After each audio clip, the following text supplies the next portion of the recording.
पुरुष कारो बिन गुरु भटकी रहे माया लोक छोड़ाय कर चेतना लोक निवास सदगुरुता को जानिए भक्ति मुक्ति दे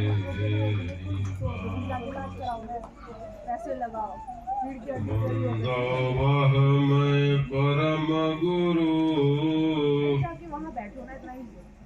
जिनया ज्ञान प्रसार देव सदा फल आदि में जिनया शब्द सच्चिदानंद स्वरूप है मम आराध्य भगवान बार बार वंदन करूं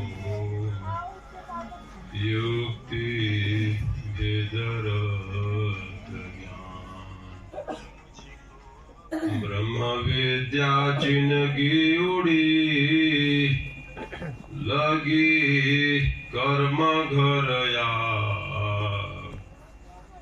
कर्म वासना जल गई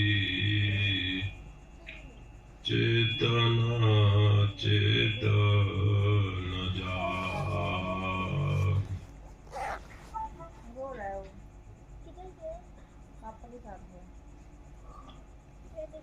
परम सत्ता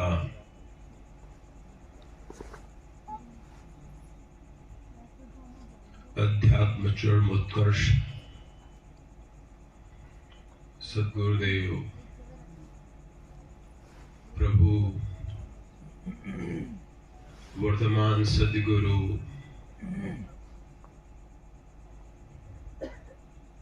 के चरणों में आत्मिक कोटिशः वंदन।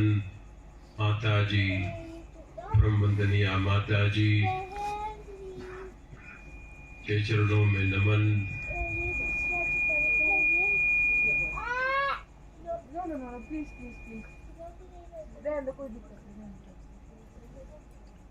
सद्गुरु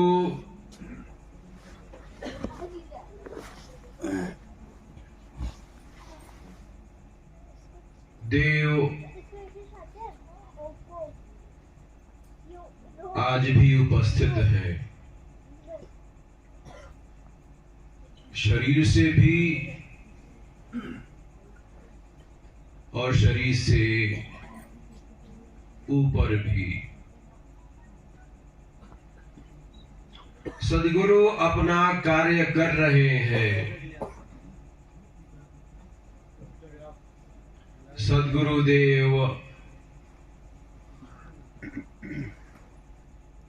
हर काल में हर अवस्था में हर परिस्थिति में हर समाज में हर वर्ग में हर समुदाय में और यहाँ तक कि हर परिवार में अहरनिश एक तरह अपनी शक्ति को प्रवाहित करते हैं। सद्गुरु जो धारा है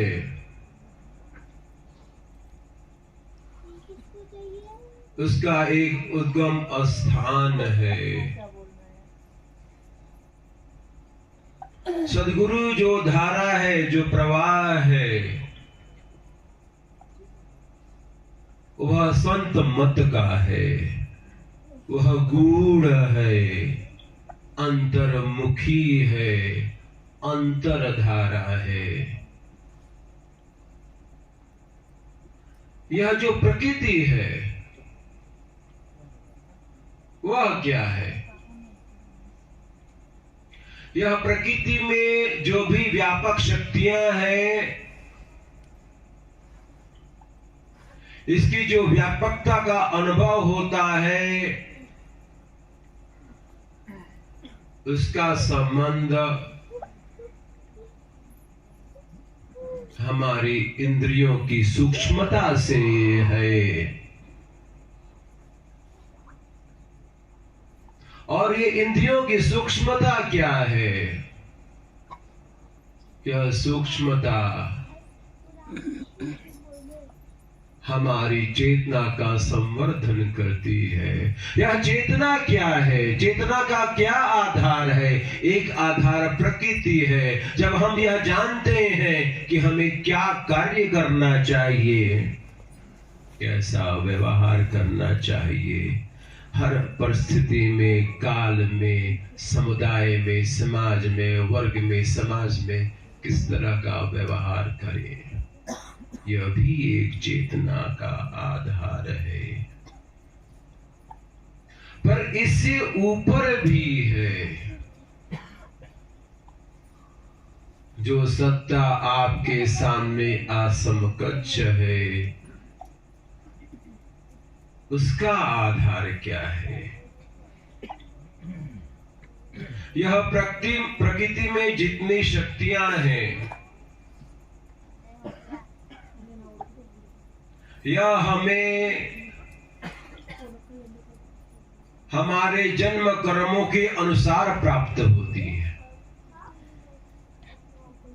हमारे जन्म कर्मों के अनुसार जो भी शक्तियां हमारे इर्द गिर्द हैं, हमारे परिवार में हैं, जिस समाज में रहते हैं, हमारी माता की जो आस्था है, हमारी जो पिता की आस्था है, और कुछ ऐसी शक्तियां होती हैं जो विपरीत ज्ञान देना चाहती हैं। क्योंकि इसी विपरीत ज्ञान में, विपरीत ज्ञान का अर्थ यहाँ पे अनर्थ नहीं, विपरीत ज्ञान का अर्थ जिसमें आप सहज न हो। तो प्रकृति की जो व्यापकता है, उसका जो संबंध है आपके कर्मों से है। कर्मों की जो श्रृंखला है, इसका संबंध हमारी आस्था से है। हम कहां से जुड़ जाते हैं, कहां पे हम जाके अपने कष्टों का निवारण करना चाहते हैं, कहां से हमारे दुखों का निवारण होगा, हम कैसे आगे बढ़ें, हम कैसे अपने जीवन में कठिनाइयों का सामना करते हुए इससे ऊपर भी उठ जाएं। यही कारण है कि यह जो कर्म है, यह संबंध रखता है, और इसका जो आधार है इतना व्यापक है, इसकी जो विचित्रता है और इसको समझना इतना ही कठिन है जैसे कोई कहे कि मैं एक नया सूर्य बना सकता हूं, एक नया चंद्रमा बना सकता हूं। यह संभव नहीं कि मन की इस गूढ़ता को कोई समझ ले। पर एक सत्ता है, एक ऐसी सत्ता है जो यह कहती है और जो यह कहने में सक्षम है कि आप कर्म करें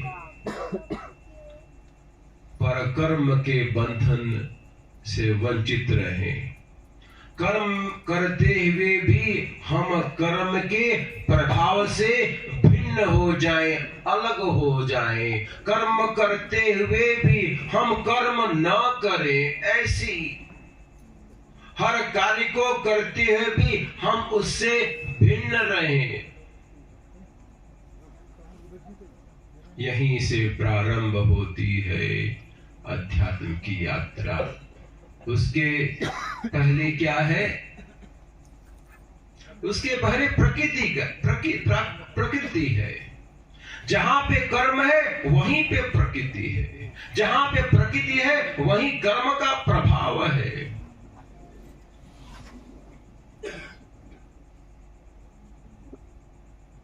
आप जो भी परिवार से, समाज से, जहां पे आपको जिस रूप में किसी भी दैवी शक्ति का अनुभव हुआ हो, आप किसी को भी प्रणाम करते हो, नमस्कार करते हो, किसी को मन्नत मांगते हो, जो भी आप कुछ करते हो, सबका आधार है। और यह आधार क्या है? हमारे कर्मों से जुड़ा है। जिसकी भी आप पूजा करते हैं, जिस रूप में, सब आपके कर्मों पर ही आधारित है, सब आपके अंदर ही वो शक्तियां निहित हैं। और आप उसी कर्म बंधन से बचने के लिए या ऊपर उठने के लिए उन शक्तियों से जुड़ना शुरू कर देते हैं। स्वतः ये प्रक्रिया होती रहती है, हमें पता नहीं लगता है। परिवार से, समाज से, वर्ग से या किसी के आकर्षण से भी।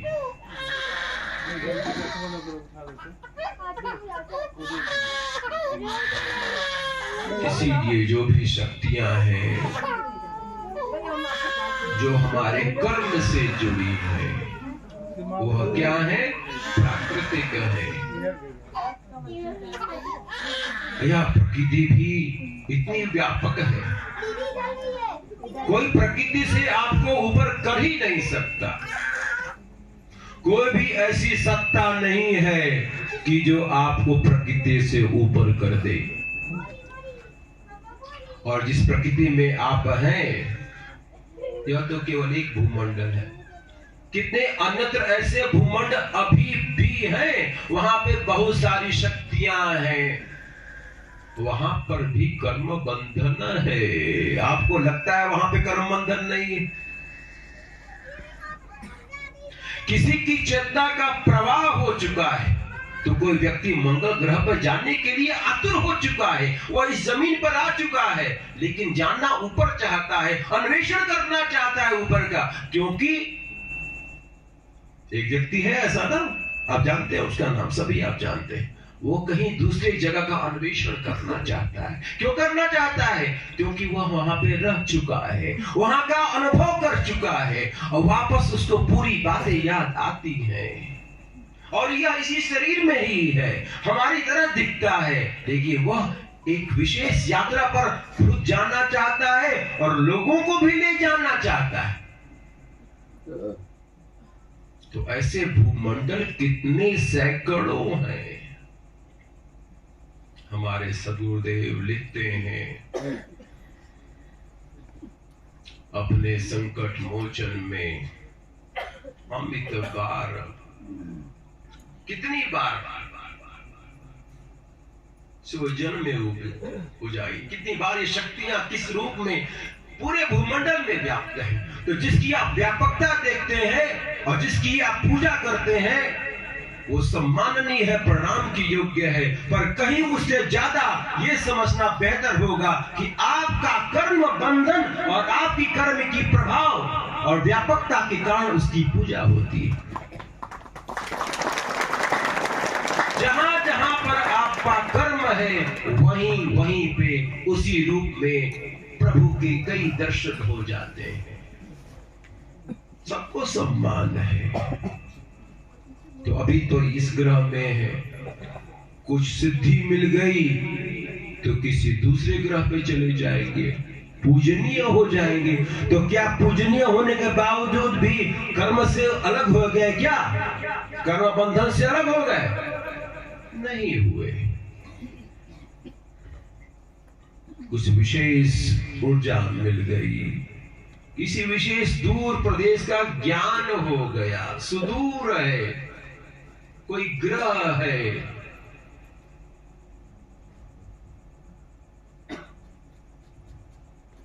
और यह 2 अरब लाख से भी ज्यादा यह प्रकृति, तो यह आत्मा कितनी पुरानी।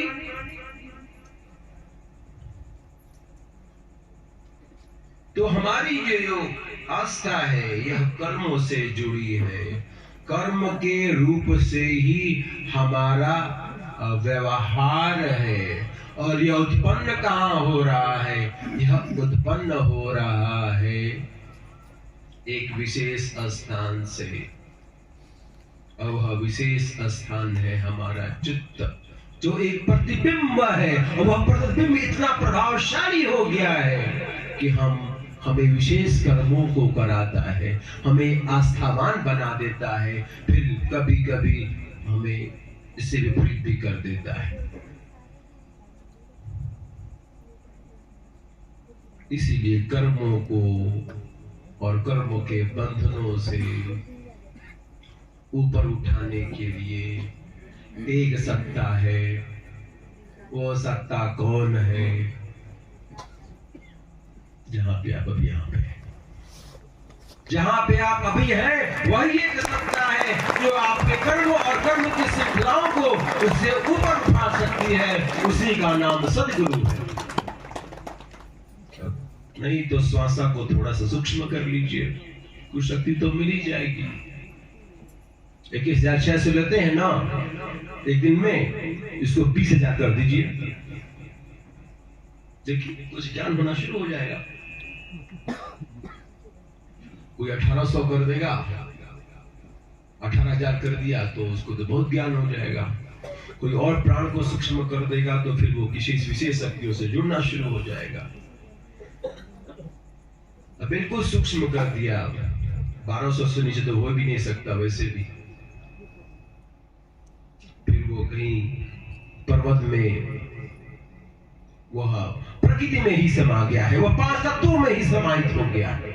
अगर ऐसी शक्ति, ऐसा अन्वेषण हो गया, चेतना का प्रवाह इतना हो गया कि वो प्रकृति में ही समा गया, तो कुछ भी संभव। लेकिन इसके बाद भी अगर सद्गुरु नहीं है तो यह बेड़ा पार करने वाला अभी भी नहीं मिला है। तो आपको बहुत सारी शक्तियों का दर्शन होगा। और जब मैं यहाँ पे, तो सदगुरुदेव भगवान स्वयं उपस्थित हैं, और सदगुरुदेव भगवान ने आज चमत्कार कर दिया। मुझे लगा स्वामी जी 8 बजे के बाद आएंगे, पहले ही आ गए।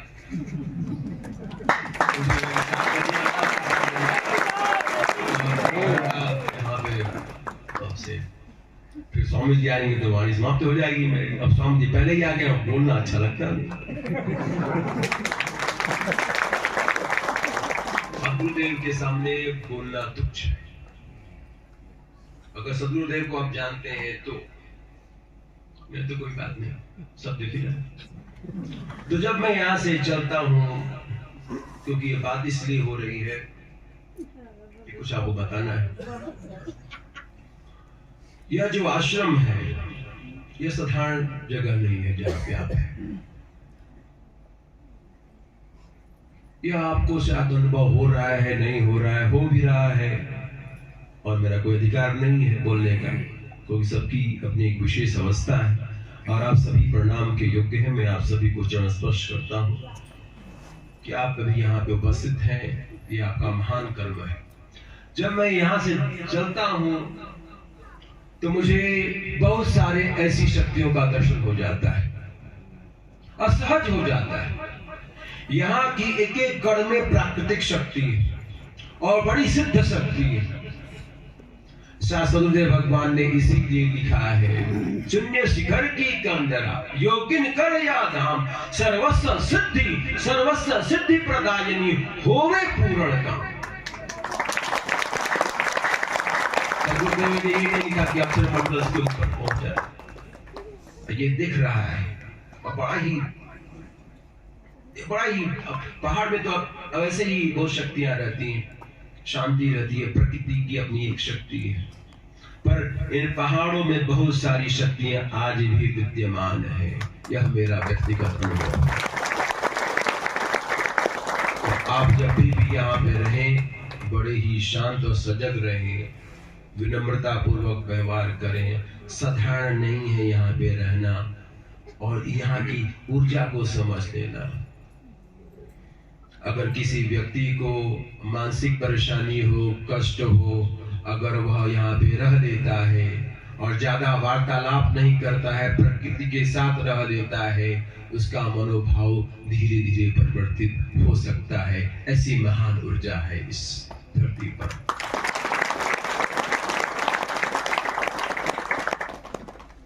तो सदगुरुदेव की जो शक्ति है, जहां तक मैं समझता हूं, इन सबसे भिन्न है, वह संत मत है, वह गुरुदेव की जो धारा है वह सब में प्रवाहित हो ही नहीं सकती। तो आप जिस रूप में जहां से जिसको भी मानते हो, लेकिन सदगुरुदेव की अगर स्वाति लग गई, सदगुरु की एक छटा भी आप पर लग गई, तो समझिए इतने सारे भूमंडल हैं, और इस भूमंडल में होने के बाद भी सभी कर्म से ग्रसित है, सब एक विशेष जगह का अन्वेषण करते हैं। इतना ज्यादा प्रौद्योगिकी में विकास भी हो गया, उसके बाद भी कितना अन्वेषण हम अभी तक कर पाए हैं, अधूरा है, और अन्वेषण होगा, और सारे भूमंडल बताए जाएंगे, समझाए जाएंगे, वहां पर लोग भी जा सकते हैं। लेकिन जब तक हमें इस पृथ्वी पर चलना नहीं आएगा,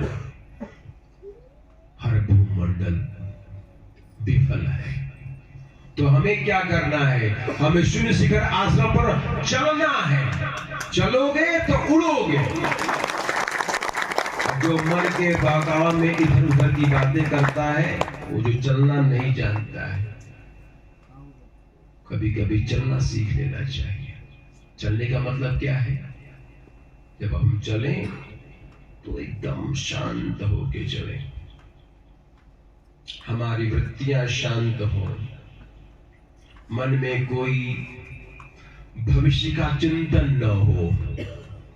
अगर भविष्य का चिंतन न हो और जो अतीत का बोध भी न हो, अतीत प्रभावशाली न हो और भविष्य जो अच्छा ले जाता है, जो बड़ा अच्छा लगता है, सुनहरा लगता है कि ऐसा वो हो जाएगा, वैसा ही दृश्य दिखता है, क्योंकि अभी का जो क्षण है वह सही नहीं लगता है।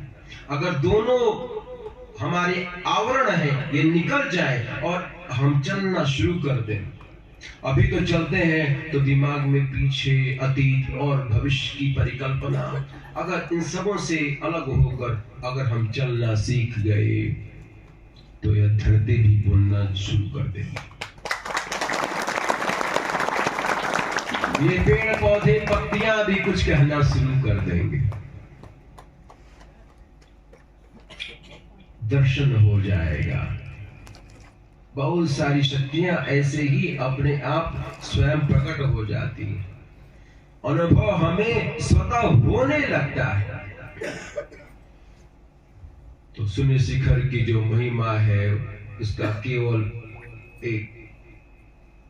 0.1% भी नहीं, उसकी व्याख्या नहीं। ये तो केवल प्रकृति की व्याख्या हो रही है। प्रकृति में इतनी शक्ति है जो यहाँ से समाचार मिल जा रहा है। यहाँ से घूमने से कम लोग होते, अकेले घूमना होता तो कई ज्यादा ये मिल जाता है। तो ये सूचना ऐसे जैसे आ रही हो, यह ज्ञान का प्रवाह अपने आप आ रहा हो, यह सूचना हमें दे रहा हो। यही कारण था कि जब इतने सूक्ष्म हो जाएंगे तो फिर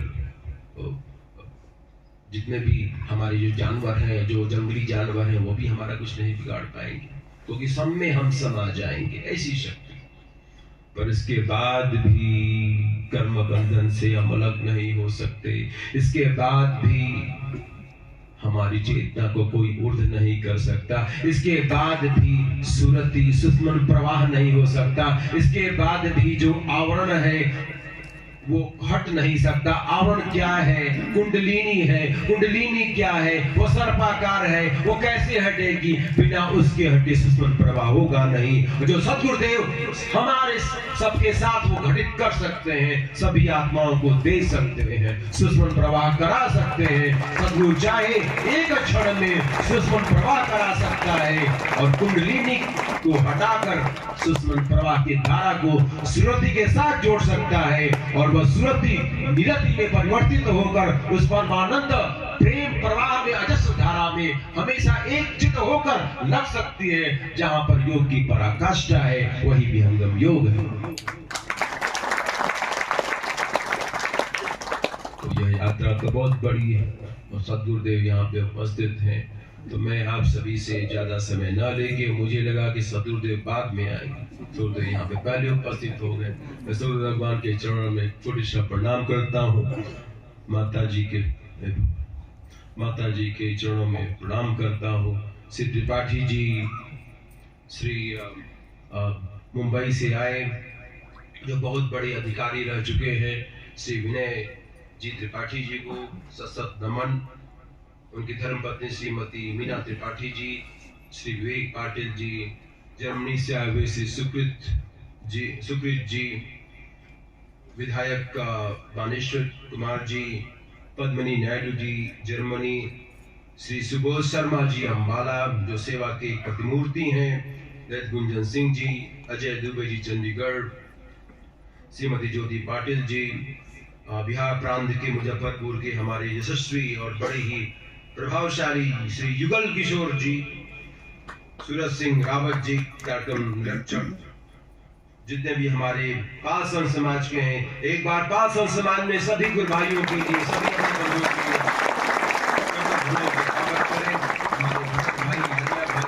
भाई विजय भाई सभी को सशक्त नमन। श्री रमेश भाई बहुत पुराने हमारे सूर्यदेव भगवान के परम शिष्य जो इस ज्ञान धारा सूर्यदेव के प्रवाह से जुड़े हैं। श्री नवल किशोर सिन्हा जी संस्कृत आश्रम, श्री रणजीत कुमार ठाकुर जी, कल्याण सिंह नेगी जी उत्तराखंड, श्री श्याम नारायण जी देहरादून, श्री व्रत किशोर पांडेय जी और श्री सतीश चंद्र श्रीवास्तव जी और उनके पुत्र जो श्री स्वामी जी जब कुछ दिन पहले लंदन गए थे उन्होंने बहुत सेवा दी। श्री ललित गुंजन सिंह जी, मैं आप सभी को प्रणाम करता हूँ और मैं सूर्य भगवान के चरणों में आप सभी के साथ मैं भी सदगुरु चरणों में आपके चलते मुझे लाभ मिल जा रहा है। आप लोग के साथ मैं भी सदगुरु चरणों में प्रार्थना करता हूँ कि हमको कर्म से ऊपर करिए, कर्म बंधन से ऊपर उठाइए कि उसी में आत्मा का कल्याण है, उसी से ही हमारे जीवन का जो उद्देश्य है उसकी प्राप्ति हो सकती है, उसी से योग घटित हो सकता है, उसी से भक्ति घटित हो सकती है। वास्तव में देखा जाए सद्गुरु चरणों में सब कुछ निहित है। जो सत्ता आपके सामने उपस्थित है वह इतनी व्यापक है जो आपको दिख रही है। इतने सारे आश्रमों का निर्माण सद्गुरुदेव बस 2 दिन पहले आए और कहे कि यह ऐतिहासिक कार्य हुआ है। वास्तव में देखा जाए तो विहंगम योग की व्यापकता केवल 18 से 25 साल के अंदर इतने सारे आश्रमों का भव्य निर्माण और हर जगह यह एक अद्वितीय आध्यात्मिक शक्ति का प्रचायक है जो हमारे वर्तमान सद्गुरुदेव भगवान के द्वारा आज सभी का कार्य हो चुका है। यह अद्भुत कार्य है और सद्गुरुदेव भगवान उसी सत्ता के द्योतक हैं, उन सत्ता के रूप में उपस्थित हैं। उन्हीं सत्ता के चरणों में प्रणाम करते हुए आप सभी के साथ मैं उनको प्रणाम करते हुए मैं अपनी वाणी को विराम देता हूँ। बोलिए सूर्यदेव भगवान की जय।